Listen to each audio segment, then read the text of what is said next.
Hi viewers, this is Ishwar. You are watching Ishwar's Economy. Group 2 group 1 civil services సంబంధించినటువంటి economy syllabus ని ఏకీకృతం చేసి unified syllabus గా దానిని క్రమబద్ధీకరించి మీకు తరగతుల్ని బోధిస్తున్నాను. సో దీనిలో భాగంగా గత వీడియోలో మొట్టమొదటిగా గ్రూప్ 2 ఎకానమీ మొట్టమొదటి చాప్టర్ ప్రణాళికాయుత ఆర్థిక వ్యవస్థకి సంబంధించినటువంటి అంశాలను అధ్యయనం చేసి ఉన్నాం. ఇప్పుడు సెకండ్ చాప్టర్ భారత ఆర్థిక విధానాలు, ఇండియన్ ఎకనామిక్ పాలసీస్. ఎస్, ఈ చాప్టర్ 2008 నుంచి 2019 వరకు గత ప్రీవియస్ పేపర్స్ ని అధ్యయనం చేస్తే వెయిటేజెస్ ఎలా ఉన్నాయో నేను మీకు ముందుగా తెలియపరుస్తున్నాను.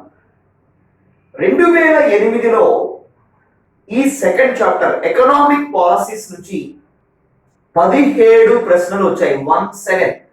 17 క్వశ్చన్స్ ఇవ్వడం జరిగింది. ఎప్పుడు? 2008లో. 2011 గ్రూప్ 2లో ఈ చాప్టర్ నుంచి 9 ప్రశ్నలు మాత్రమే ఇవ్వడం జరిగింది. 9 క్వశ్చన్స్. 2012 గ్రూప్ 2 ఎకానమీలో 6 క్వశ్చన్స్ మాత్రమే ఇచ్చాడు. ఇక 2017లో ప్రిలిమినరీని ఇంట్రడ్యూస్ చేశాక సిలబస్ లో కొద్దిపాటి మార్పులు జరిగినాయి. అయితే ఈ చాప్టర్ సంబంధించి 2017 గ్రూప్ 2లో కూడా సిలబస్ లో కొద్దిపాటి మార్పులు జరిగిన నేపథ్యంలో ఇక్కడి నుంచి ప్రశ్నల సంఖ్య పెరగటం మొదలైంది. 2017 గ్రూప్ 2 ఎకానమీలో ఈ చాప్టర్ నుంచి వచ్చినటువంటి ప్రశ్నలు 14. రీసెంట్ గ్రూప్ 2 ఎకానమీ 2019 ఈ చాప్టర్ నుంచి వచ్చినటువంటి ప్రశ్నల సంఖ్య 25. అనూహ్యంగా ప్రశ్నల సంఖ్య పెరిగింది. ప్రతి చాప్టర్ ని అనాలిసిస్ చేసుకునేటప్పుడు ప్రీవియస్ పేపర్స్ ఆధారంగా ఆ చాప్టర్స్ కి ఇవ్వబడుతున్నటువంటి వెయిటేజ్ ని ఏ అభ్యర్థి అయితే అధ్యయనం చేస్తాడో చాప్టర్స్ యొక్క ప్రాధాన్యత క్రమం అనేది అతనికి అవగతం అవుతుంది. తద్వారా ప్రాధాన్యత క్రమాన్ని అనుసరించి అధ్యయనం చేసి తక్కువ వ్యవధిలో ఎక్కువ స్కోర్ చేయడానికి అతనికి వెసులుబాటు ఉంటుంది. సో నా తరగతుల ద్వారా నా అభ్యర్థులు తక్కువ సమయంలో ఎక్కువ స్కోర్ చేయగలిగే విధంగానే నేను మిమ్మల్ని మోటివేట్ చేయాలనేటువంటి లక్ష్యంతో ఈ చాప్టర్ వైజ్ అనాలిసిస్ చేయడం జరుగుతుంది అన్నమాట. సరే, ఇప్పుడు గమనిస్తే 2008 నుండి 2019 వరకు ఉన్నటువంటి ఈ 5 గ్రూప్ 2 ప్రశ్నాపత్రాల్లో 17, 9, 6, 14, 25 అంటే యావరేజ్న ఈ చాప్టర్ని కనుక నమ్మితే ఎన్ని ప్రశ్నలకు మనం ఆన్సర్ చేయొచ్చు, ఎంత స్కోర్ చేయొచ్చు అని మనం చూస్తే మోర్ దాన్ 15 క్వశ్చన్స్. ఎందుకంటే 3 సందర్భాల్లో 15 క్వశ్చన్స్ కి పైనే మన క్వశ్చన్స్ ఇవ్వడం జరిగింది కాబట్టి ఇక్కడ 14 క్వశ్చన్స్ ఇచ్చాడు. అయినప్పటికీ 2017 తర్వాత ఈ చాప్టర్ లో వచ్చినటువంటి మార్పుల నేపథ్యంలో ఖచ్చితంగా ఈ చాప్టర్ హైయెస్ట్ ప్రయారిటీ ఇవ్వదగినటువంటి చాప్టర్ గా నీవు గమనించాలి. ఎస్, సో ఉన్నటువంటి చాప్టర్స్ లో ఎక్కువ స్కోర్ చేయదగినటువంటి చాప్టర్ భారత ఆర్థిక విధానాలు, ఇండియన్ ఎకనామిక్ పాలసీస్ అన్నమాట. ఇక చాప్టర్ వైజ్ సిలబస్ లో భాగంగా ఒక్కొక్క టాపిక్ నుంచి క్వశ్చన్స్ ఏమొచ్చాయి, అసలు ఆ టాపిక్స్ ఏంటి, దాన్ని ఎలా అధ్యయనం చేయాలి, ఏ పుస్తకాలను చదివితే మనకు ఆ సబ్జెక్ట్ మనం ఈజీగా గ్రాస్ప్ చేయగలం అనేటువంటి విభిన్న కోణాలతో కూడిన విశ్లేషణని మీరు ఇప్పుడు చూడబోతున్నారు. Yes, let's come into the syllabus analysis by Ishwar. Thank you. So, second chapter లో ఎకనామిక్ పాలసీస్ అనేటువంటి ఈ సెకండ్ చాప్టర్ లో ఏమి ఇచ్చాడు సిలబస్ అని కనుక చూస్తే భారత ఆర్థిక వ్యవస్థ అనుసరిస్తున్నటువంటి ఆర్థిక విధానాలు, ఎకనామిక్ పాలసీస్. ఆర్థిక విధానాలని అమలు చేస్తున్నది ఎవరు? భారత ఆర్థిక వ్యవస్థ. ఆర్థిక వ్యవస్థ అంటే ఎన్ని రంగాల కలయిక? 3 రంగాల కలయిక. 1 వ్యవసాయ రంగం, 2 పారిశ్రామిక రంగం, 3 సేవల రంగం. ఈ 3 రంగాల యొక్క విధానాలే ఈ సిలబస్ లో ప్రధానంగా ఫ్రేమ్ చేయబడ్డాయి. అంటే వ్యవసాయానికి సంబంధించిన విధానాలు ఏమున్నాయి, పారిశ్రామిక రంగానికి సంబంధించిన విధానాలు ఏమున్నాయి, సేవల రంగానికి సంబంధించినటువంటి విధానాలు ఏమున్నాయి. ఈ 3 రంగాలను నీవు అధ్యయనం చేస్తే భారత ఆర్థిక వ్యవస్థ యొక్క మొత్తం స్వరూపాన్ని, వ్యవస్థాబద్ధమైనటువంటి ఆర్థిక వ్యవస్థ స్వరూపాన్ని నీవు అర్థం చేసుకున్నట్లు అవుతుంది. కాబట్టి సో వ్యవసాయము, పారిశ్రామిక, సేవల రంగాలలో ఉన్న పాలసీసే భారత ఆర్థిక విధానాలు అన్నమాట. ఇండియన్ ఎకనామిక్ పాలసీస్ అన్నమాట. సో మొట్టమొదటిది వ్యవసాయ విధానాలు. Agricultural policies. ప్రీవియస్ పేపర్స్ లో అగ్రికల్చరల్ పాలసీస్,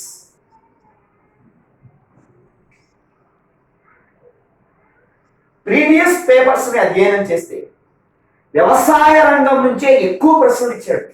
కాబట్టి అసలు ఈ సిలబస్ ని ఎలా అర్థం చేసుకోవాలి, ఈ టాపిక్ ని ఎలా అర్థం చేసుకోవాలి చూద్దాం. భారతదేశ ఆర్థిక వ్యవస్థ సహజంగా ఏ మౌలిక తత్వాన్ని కలిగి ఉన్నది?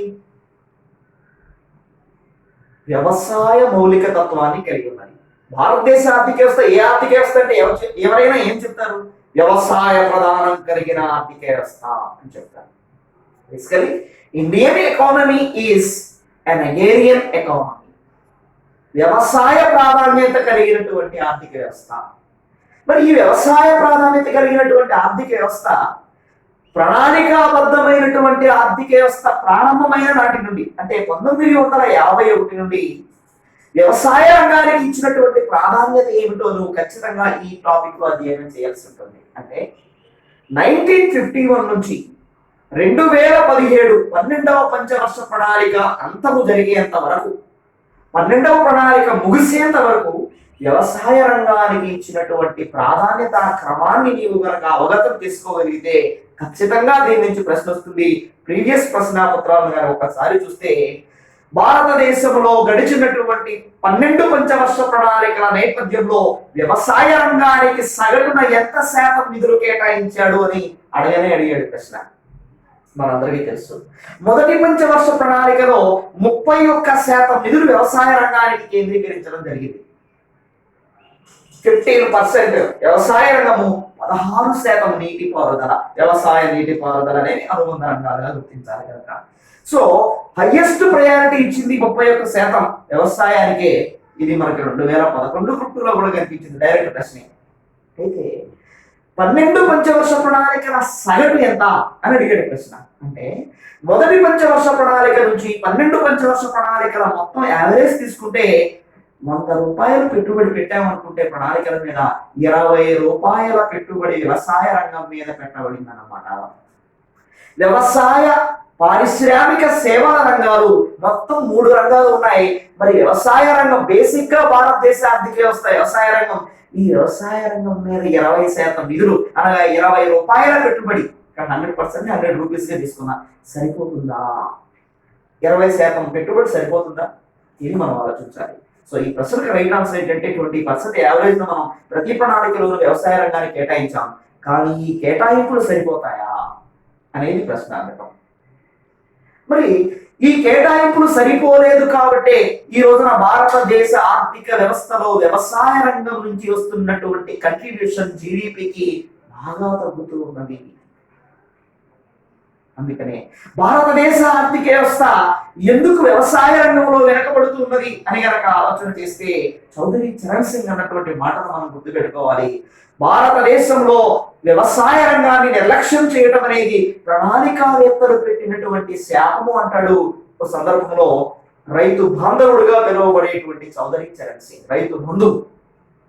కాబట్టి వ్యవసాయ ప్రధానం కలిగినటువంటి ఆర్థిక వ్యవస్థ వ్యవసాయ రంగంలోనే వెనకబడి ఉంటుంది అని గాలుబ్రత్ చెప్పినట్లుగా భారతదేశ ఆర్థిక వ్యవస్థలో వ్యవసాయ రంగానికి సంబంధించిన గణాంకాలను అధ్యయనం చేస్తే తేట తెల్లమవుతుంది. గవర్నమెంట్ చెప్పింది అక్షర సత్యమని. సరే, ఈ విషయానికి వస్తే ప్రణాళికాబద్ధమైన ఆర్థిక వ్యవస్థలో వ్యవసాయ రంగ ప్రాధాన్యతలన్నీ ఇక్కడ అధ్యయనం చేయాలి. ఇది మొదటి అంశం. ఇక ఎందుకు వ్యవసాయ రంగానికి ఒక విధానం అవసరమైంది, అగ్రికల్చరల్ పాలసీ ఎందుకు అవసరమైంది, అసలు పాలసీని ఎవరు చేయాలి? ఒక పాలసీని ప్రభుత్వం ప్రకటించింది అంటే భారత పార్లమెంటులో దాన్ని ఆమోదన చేయవలసి ఉంటుందన్నమాట. అంటే పాలసీ అనేది శాసనబద్ధత కలిగినటువంటి అంశం అన్నమాట. మొట్టమొదటి వ్యవసాయ విధానం ఫస్ట్ అగ్రికల్చరల్ పాలసీ 1993లో తీసుకురాబడింది. అంటే 1951లో ప్రణాళికాబద్ధమైన ఆర్థిక వ్యవస్థ ప్రారంభమైతే 1993 వరకు భారతదేశానికి వ్యవసాయ విధానం అవసరం పడలేదా అంటే ప్రణాళికావేత్తలు శాపం పెట్టారయ్యా అన్నది ఇందుకే అన్నమాట. అంటే ఒక వ్యవసాయ ప్రధానం కలిగిన భారతదేశ ఆర్థిక వ్యవస్థకి వ్యవసాయ విధానం ఎప్పుడు వచ్చిందయ్యా అంటే 8వ పంచవర్ష ప్రణాళికలో వచ్చింది 1993లో. కాలాన్ని బట్టి ఆ వ్యవసాయ విధానాన్ని రివైజ్ చేశాం. 2000 సంవత్సరంలో నూతన వ్యవసాయ విధానం న్యూ అగ్రికల్చరల్ పాలసీని సెట్ చేశాం. 4% కనుక వ్యవసాయ రంగంలో వృద్ధిని సాధిస్తే హరిత విప్లవం విజయవంతం అవుతుంది అని నిర్ధారణ చేసుకున్నాం. సో 4% జీడిపిని వ్యవసాయ రంగంలో సాధించాలనే లక్ష్యంతో 2000 సంవత్సరంలో జాతీయ వ్యవసాయ విధానాన్ని రూపకల్పన చేయడం జరిగింది. సరే, వ్యవసాయం అన్న తర్వాత వ్యవసాయం చేసేవారు ఎవరయ్యా? రైతులు. కాబట్టి ఆ రైతులకు సంబంధించి జాతీయ రైతు కమిషన్ 2004 ఎంఎస్ స్వామినాథన్ అధ్యక్షత వేయడం జరిగింది. 2007లో జాతీయ రైతు విధానాన్ని ప్రవేశపెట్టడం జరిగింది. దానికి సంబంధించిన అంశాలు కూడా ఇక్కడ లింక్ లో మీరు అధ్యయనం చేయవలసి ఉంటుంది. అలాగే జాతీయ విత్తన విధానం సీడ్ పాలసీ 2002లో ప్రవేశపెట్టారు. జాతీయ విత్తన బిల్లు 2004లో ఉన్న లక్ష్యాలను కూడా ఇక్కడ అధ్యయనం చేయవలసిందే. అలాగే వ్యవసాయ రంగంలో అందిపుచ్చుకున్న సాంకేతిక రంగం ఏదైతే ఉందో, సాంకేతికత ఏదైతే ఉందో అదే హరిత విప్లవం అయింది. ఆ హరిత విప్లవానికి రెండవసారి రికాల్ చేయడం జరిగింది ఆనాటి ప్రధానమంత్రి మన్మోహన్ సింగ్. సో దానికి సంబంధించిన అంశాలను కూడా ఈ పాలసీస్ దగ్గర మనం అధ్యయనం చేయవలసి ఉంటుంది అన్నమాట. కాబట్టి నా ప్రియమైనటువంటి అభ్యర్థులారా, అనురాగ దేవతలారా, సో వ్యవసాయ విధానాల క్రింద అధ్యయనం చేయవలసింది ప్రణాళికాబద్ధమైన ఆర్థిక వ్యవస్థను మొదలుకొని ఈ పాలసీస్ అన్నిటిని కూడా అధ్యయనం చేయాలి.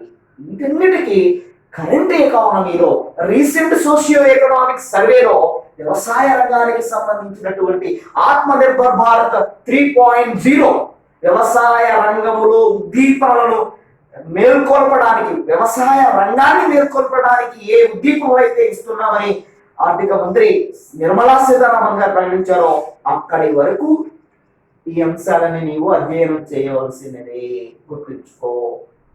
రైట్, ఇది మొట్టమొదటి అంశం. ఇక రెండో అంశానికి వద్దాం. రెండో అంశం ఇచ్చాడు issues of financing, production, marketing, distribution of agricultural sector. వ్యవసాయ రంగానికి సంబంధించిన పరపతి, ఉత్పత్తి, మార్కెటింగ్, పంపిణీకి సంబంధించినటువంటి సమస్యలు. ఇది రెండో ప్రధానమైనటువంటి అంశం అన్నమాట. ఏంటది? ఒకటి ఇష్యూస్ ఆఫ్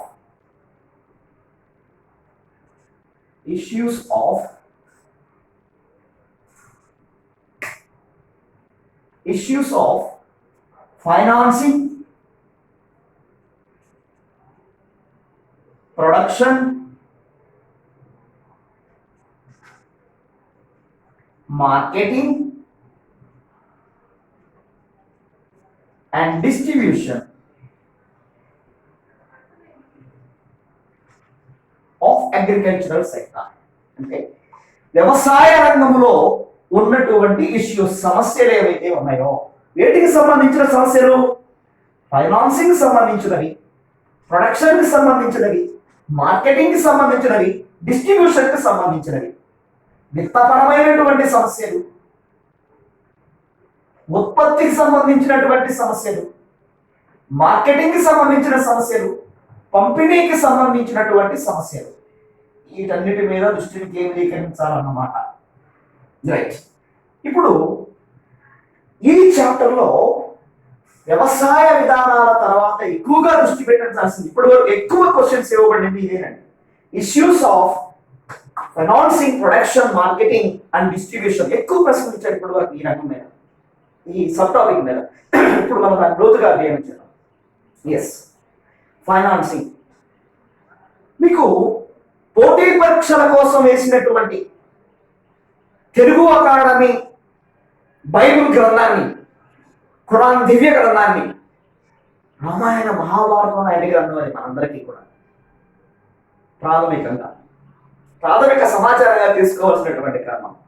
ఈ గ్రంథాన్ని అధ్యయనం చేస్తే పేజీ నంబర్ 219 నుంచి 366 వరకు, 219 నుంచి 366 వరకు ఉన్నటువంటి పేజీలలో వ్యవసాయ రంగానికి సంబంధించిన ఈ 4 కాన్సెప్ట్స్ ని కవర్ చేస్తూ విస్తృతంగా సమాచారం ఇచ్చాడు. కాబట్టి ఆ సమాచారాన్ని మీరు అధ్యయనం చేయగలిగితే మంచి నాలెడ్జ్ మీరు గెయిన్ చేయగలుగుతారు.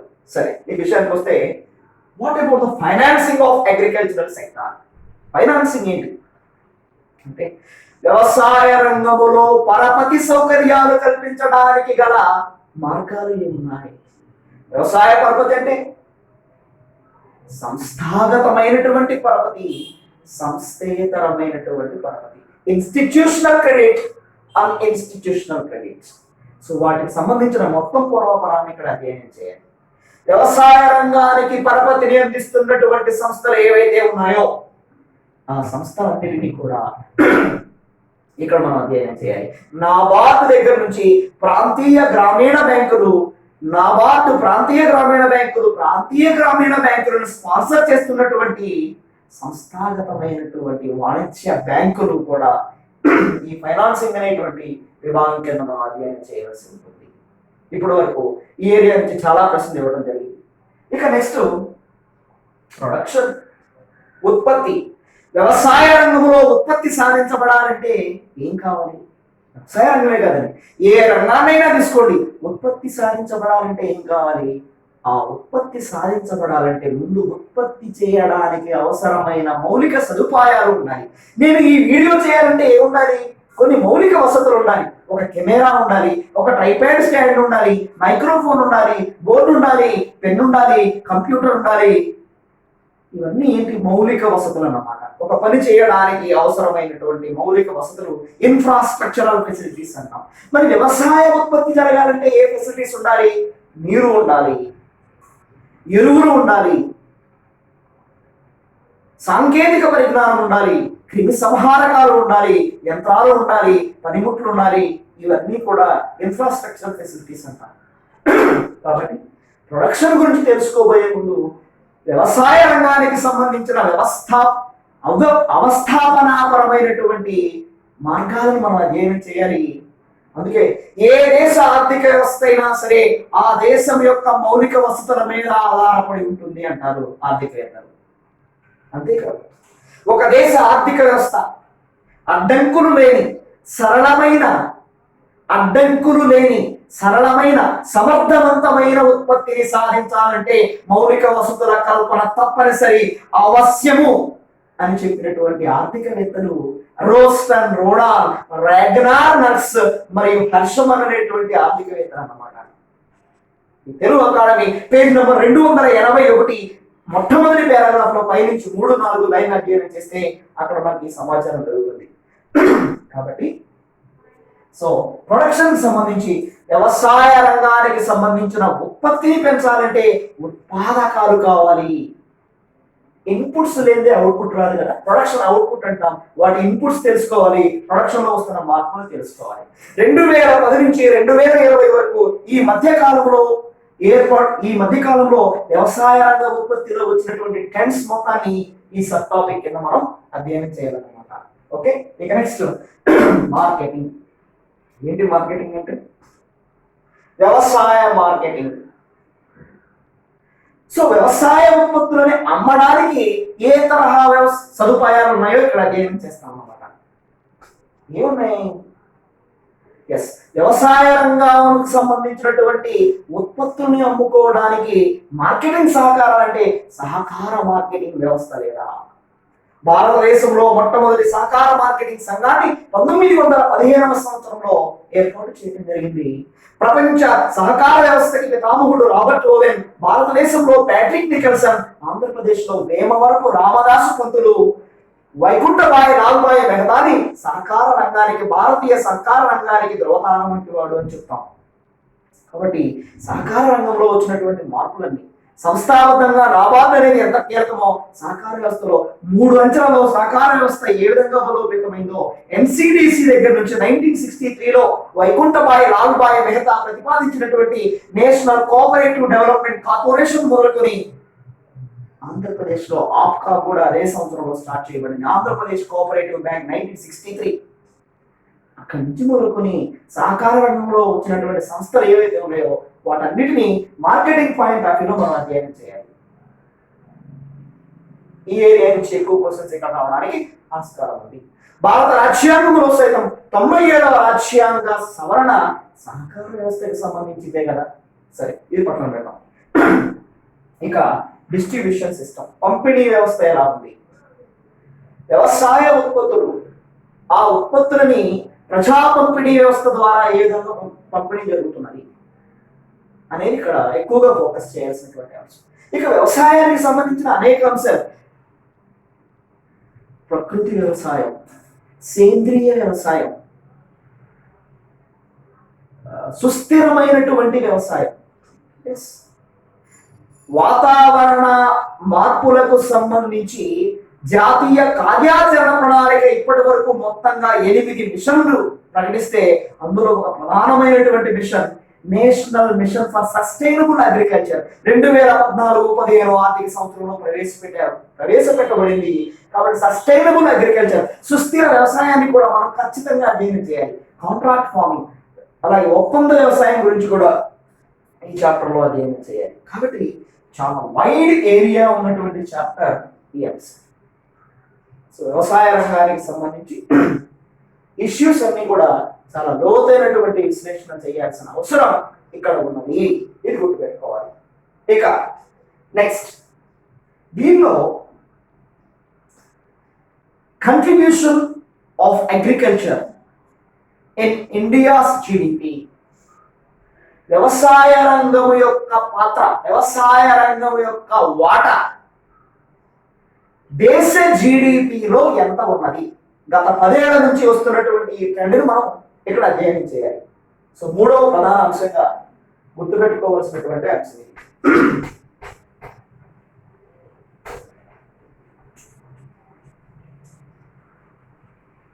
చూద్దాం.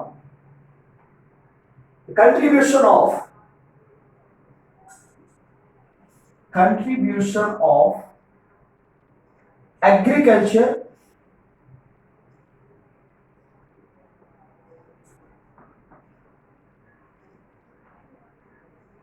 in India's GDP. దేశ జీడిపిలో, భారతదేశ జీడిపిలో వ్యవసాయ రంగం యొక్క కంట్రిబ్యూషన్ ఏమిటి? భారతదేశ ఆర్థిక వ్యవస్థ, భారతదేశం అంటే భారత మాత అని పిలుస్తున్నాం. సో మన భారతమ్మకి 3 కుమారులు. ఒకరి పేరు హరిత కుమార్, ఒకరి పేరు శ్రమ కుమార్, మరొకరి పేరు సేవా కుమార్. హరిత కుమార్, హరితము అంటే పచ్చనిదనం అంటే వ్యవసాయ రంగం, శ్రమ అంటే పరిశ్రమ అంటే ఇండస్ట్రియల్ సెక్టర్, సేవా కుమార్ అంటే సేవల రంగం. ఈ శ్రమ కుమారు లేదా హరిత కుమారు, సేవా కుమారు నుంచి వస్తున్నటువంటి అంటే పెద్ద కొడుకు అయినటువంటి హరిత కుమారు ఆర్థిక వ్యవస్థ ప్రారంభంలో 1950-55 మధ్య ఎక్కువ మందికి ఉపాధి అవకాశాలు ఇచ్చి 75% మంది వ్యవసాయ రంగం మీద ఆధారపడ్డారు. అన్నట్టు అంతమందికి ఉపాధి అవకాశాలు కల్పించి 55% వాటాని జీడిపికి అందించేవాడు వ్యవసాయ రంగం నుంచి. అంటే మొత్తం 100 రూపాయలు అనుకుంటే, ఉన్నటువంటి జనం మొత్తం 100 మంది అనుకుంటే 75 మందికి వ్యవసాయ రంగం ఉపాధి కల్పించింది. హరిత కుమార్ ద్వారా వ్యవసాయ రంగం ద్వారా వీరి నుంచి వచ్చినటువంటి వాటా మొత్తం 100 రూపాయల ఆదాయంలో 55 రూపాయలు వ్యవసాయ రంగం నుంచి వచ్చినాయి. కానీ ఈనాడు పరిస్థితి ఏంటి? 17 రూపాయలు 18 రూపాయలు రావడానికి చాలా ఇబ్బంది పడుతున్నాం. సో ఒకప్పుడు హరిత కుమార్ వ్యవసాయ రంగం ఏ రకంగా అయితే కంట్రిబ్యూషన్ ఇచ్చాడో ఇప్పుడు సేవా కుమార్ ఆ బాధ్యతను పోషిస్తున్నాడు అన్నమాట. చిన్న కొడుకు చాలా అద్భుతంగా వేగంగా భారతమ్మకి మంచి రిసోర్స్ క్రియేట్ చేస్తున్నాడు అనమాట. సరదాగా చెప్పుకున్న ఇందులో చాలా అందం ఉందండి, గమనించగలరు. కాబట్టి so contribution of agriculture in India's GDP, ఇది 3వ టాపిక్. యాక్చువల్గా మీ సిలబస్ 2లో ఉంది, నేను మీకు దాని సీక్వెన్స్ కోసం 3లో పెట్టాను. సో ఈ 3 అంశాలని మనం అధ్యయనం చేస్తే వ్యవసాయ రంగానికి సంబంధించినటువంటి మొత్తం అంశాలను అధ్యయనం చేసినట్లే.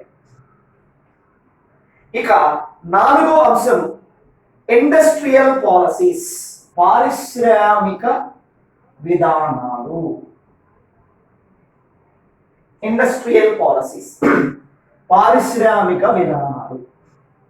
సో పారిశ్రామిక విధాన తీర్మానం, భారతదేశానికి సంబంధించిన మొట్టమొదటి పారిశ్రామిక విధాన తీర్మానం 1945లో చేయబడింది. ఇది సబ్జెక్టివ్ కరెక్షన్ కాదు, ఇది వాస్తవమే. అయితే బ్రిటిష్ వారు పరిపాలన చేస్తున్న సమయం 45లో మనకు స్వాతంత్రం రావాలి, కానీ స్వతంత్ర భారతదేశానికి సంబంధించిన మొట్టమొదటి తీర్మానం మాత్రం 1948లో చేయబడింది. 45 బ్రిటిష్ వాళ్ళ టైంలో చేయబడింది పారిశ్రామిక విధాన తీర్మానం 1945. సో 1948 పారిశ్రామిక విధాన తీర్మానం నుండి 48, 56, 73, 77, 80, 85, 90, 91 తీర్మానాలన్నీ కూడా మనం అధ్యయనం చేయాలి. అంటే భారతదేశ ఆర్థిక వ్యవస్థ పరిశ్రమల విషయములో తన విధి విధానాలని ముందుగా పార్లమెంటు ద్వారా తీర్మానం చేసి తెలియపరుస్తుందన్నమాట. సో ఇక్కడ విధానాలన్నీ మనం అధ్యయనం చేస్తాం. అలాగే the main features of industrial development in India. Next 5వ అంశం main features of industrial development in Indian economy. భారతదేశంలో పారిశ్రామికాభివృద్ధికి సంబంధించిన ప్రధానమైన లక్షణాలు ఏమిటి? మెయిన్ ఫీచర్స్ అధ్యయనం చేయాలి. అంటే ఇండియన్ ఇండస్ట్రియల్ డెవలప్మెంట్ కి సంబంధించినటువంటి ఇవాల్యుయేషన్ మొత్తం ఆర్థిక వ్యవస్థ ప్రారంభమైన నాటి నుంచి 1991 వరకు ఎలా ఉంది, 91 తర్వాత ఎలా ఉంది అనేది ఆ వేరియేషన్స్ ని అధ్యయనం చేస్తూ నువ్వు అధ్యయనం చేయగలిగితే ఇక్కడ ఏ ప్రశ్న ఇచ్చినా నువ్వు ఈజీగా స్కోర్ చేయగలుగుతావు. Okay, right. So main features of industrial development in India, పారిశ్రామిక విధాన తీర్మానాలని ఇండస్ట్రియల్ పాలసీస్ లో చదువుతావు. టోటల్ ఇండస్ట్రియల్ ఎవాల్యుయేషన్ అధ్యయనం చేస్తూ మెయిన్ ఫీచర్స్ ని నీవు అధ్యయనం చేయాలి ఈ సబ్ టాపిక్ లో. ఇక next sectorial composition. This is 6th sub topic. Sectorial composition అంటే రంగాల వారి కూర్పు అన్నమాట. అంటే వ్యవసాయ రంగం అనుకున్నాం, ఓకే. ఇప్పుడు పారిశ్రామిక రంగం నుంచి స్టార్ట్ చేస్తున్న 4వ అంశం నుంచి ఈ పారిశ్రామిక రంగంలో ఉన్నటువంటి సబ్ సెక్టార్స్ ఏమున్నాయి? 1 మ్యానుఫ్యాక్చరింగ్ సెక్టార్, తయారీ రంగం అంటాం. తెలుగు వెర్షన్లో నిర్మాణ రంగం అని కూడా ప్రింట్ చేస్తున్నాడు. ఇక్కడ నిర్మాణం అంటే తయారీ రంగం అంటాం. మళ్ళీ కన్స్ట్రక్షన్ సెక్టార్ సపరేట్. సో తయారీ రంగము ఇది రిజిస్టర్డ్, అన్రిజిస్టర్డ్. సో తయారీ రంగానికి సంబంధించినటువంటి ట్రెండ్స్ ఉన్నాయి, గత 10 ఏళ్ళని అధ్యయనం చేయాలి. 2 భవన నిర్మాణ రంగము, దీనికి సంబంధించినటువంటి అలొకేషన్స్ ఎలా ఉన్నాయి, అచీవ్మెంట్స్ ఎలా ఉన్నాయి, ఇక్కడ అధ్యయనం చేయాలి. 3 గ్యాస్, విద్యుత్, నీటి సరఫరా పరిశ్రమల కోసం, వీటి యొక్క ట్రెండ్స్ ఎలా ఉన్నాయో సెక్టోరియల్ కంపోజిషన్ కింద అధ్యయనం చేయాలి.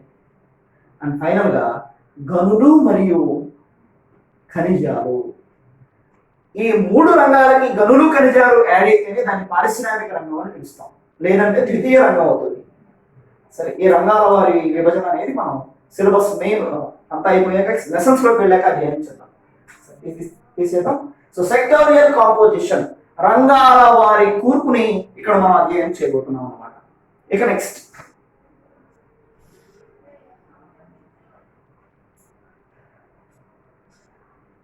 Private and public sectors. The roles of private and public sector in employment and productivity. Next అంశం ఇదండి. 7వ సబ్ టాపిక్ గా ఇచ్చినటువంటి అంశం ఏంటంటే ఉపాధి మరియు ఉత్పత్తుల విషయంలో ప్రభుత్వ ప్రైవేటు రంగాల యొక్క పాత్ర. ఇది కొంత డేటాని సేకరించాలి. ప్రభుత్వ ప్రైవేటు రంగాలు ఎంత ఉపాధినించాయి, ఎంత ఉత్పత్తిని చేపట్టాయి, ఎంత ఉత్పత్తిని సృష్టించగలిగాయి. So this is 7th sub topic, the roles of private and public sectors in employments and productivity అని అడిగాడండి. ప్రొడక్టివిటీ, ఉత్పాదకత. The roles of private and public sectors in employment and productivity. ఉత్పాదకత, ఉపాధులలో ప్రభుత్వ ప్రైవేటు రంగాల యొక్క పాత్ర ఏంటి అని అడిగాడు. కాబట్టి ఇది కూడా గడిచినటువంటి 10 సంవత్సరాల కాలాన్ని ఆధారంగా చేసుకున్న ట్రెండ్స్ ని అధ్యయనం చేసుకొని మనం నోట్స్ ప్రిపేర్ చేసుకోవాలి. సో సోషియో ఎకనామిక్ సర్వే ఆధారంగా ఈ పని చేయగలిగితే మనకి మంచి విశ్వసనీయమైనటువంటి సమాచారం లభ్యమవుతుంది. ఇక చివరిగా the role of IT industries and the development of India. చివరి అంశం ఐటీ రంగానికి సంబంధించి అడిగాడు. The role of IT industries information technology పరిశ్రమలు దేశ ఆర్థికాభివృద్ధిలో ఐటీ ఇండస్ట్రీస్ యొక్క పాత్ర ఎంత ఉన్నది? 1991 తర్వాత సేవా రంగం యొక్క మనం చెప్పుకున్నాం, సేవల రంగం యొక్క పాత్ర బాగా పెరిగింది. సో ఇక్కడ సేవా రంగానికి సంబంధించిన సబ్ సెక్టర్స్ అన్ని నేర్చుకుంటూ సేవా రంగంలో ఐటీ ఇండస్ట్రీస్ మీద ఎక్కువ ఫోకస్ చేయాలి. ఎందుకంటే సిలబస్ ప్రకారమే మనం అధ్యయనం చేయాలి. మిగతా రంగాల ప్రస్తుతం కొంత ప్రాథమిక సమాచారం తెలుసుకుంటే తప్పులేదు. మెయిన్గా ఈ ఇన్ఫర్మేషన్ టెక్నాలజీ, సమాచార సాంకేతిక